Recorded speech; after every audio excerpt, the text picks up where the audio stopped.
Nabi Ibrahim alaihissalam adalah seorang daripada Nabi Ulul Azmi.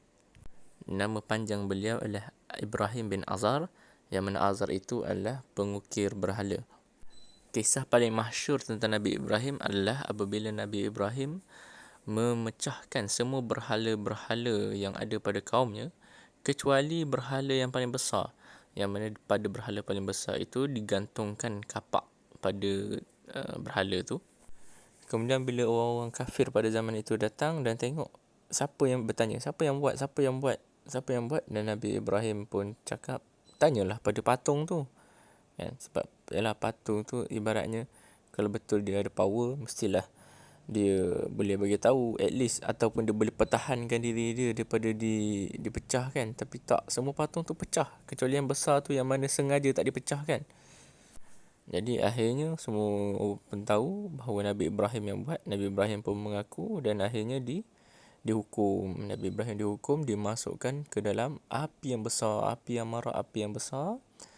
Kemudian Nabi Ibrahim masuk ke dalam api itu, tetapi sikit pun tidak mencalarkan kulitnya. Maksudnya Nabi Ibrahim masuk dalam api tu dalam keadaan okey je. Dia tidak terseksa apa pun dengan api tu. Raja yang mengepelai penyembah berhala ni namanya Raja Namrud. Raja Namrud ni dulu, sebelum Nabi Ibrahim lahir, dia pernah bermimpi, dan dia menafsirkan mimpinya. Dia suruhlah orang tafsir ke istana dia, kan. Yang menafsirkan mimpi tu kata akan ada seorang bayi yang lahir pada tahun ini, yang mana bayi itu akan memecahkan semua berhala-berhala dan akan merampas kedudukan Raja Namrud.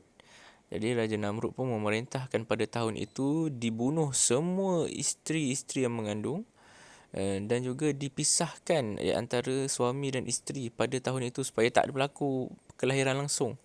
Tapi Nabi Ibrahim punya mak dapat melarikan diri dan melahirkan Nabi Ibrahim secara bersembunyi lah.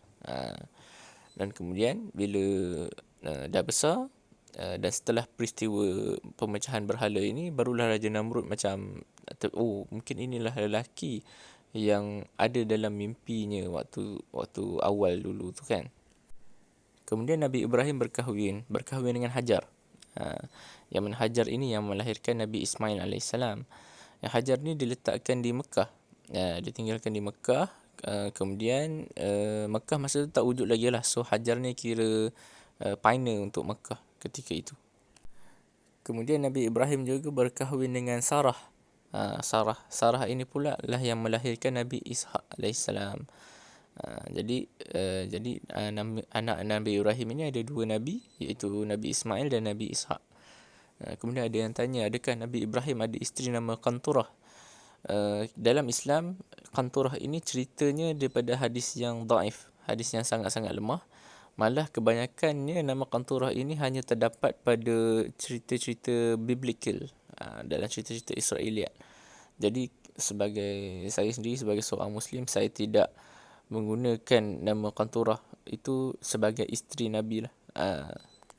Kerana daripada Al-Quran dan hadis yang sahih, yang pasti, isteri Nabi itu adalah Hajar dan juga Sarah.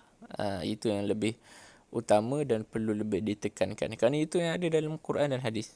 Senang. Wallahu alam.